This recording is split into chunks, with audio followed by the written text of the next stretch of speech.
Agradecer em primeiro lugar a Deus que nos permitiu a realização desta solenidade.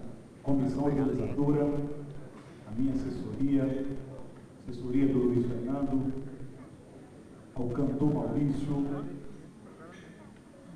aos funcionários da Câmara Municipal, a todos, aos convidados, autoridades que prestigiaram essa solenidade com sua presença, enfim, a todos que contribuíram carinhosamente, diretamente ou indiretamente para o sucesso dessa sessão solene.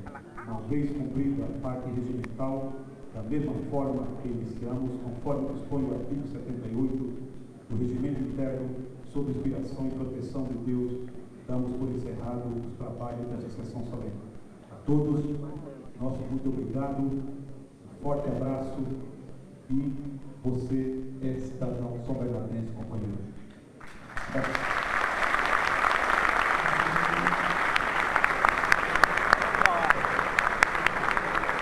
Profissional 100% ônibus. Tem um prazer e a satisfação dessa noite de festa aqui em São Bernardo do Campo, quando a sessão solene da Câmara Municipal, com a autoria do vereador Miguel Mateus, otorga o título de cidadão são bernardense ao presidente do São Bernardo do Campo, Luiz Fernando Teixeira. Muito obrigado, elogiado nessa noite aqui nesse tipo de associação dos funcionários públicos de São Bernardo.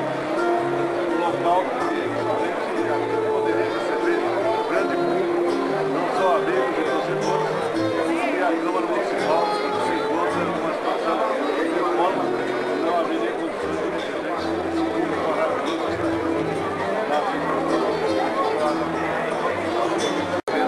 Cidadão são bernardense falando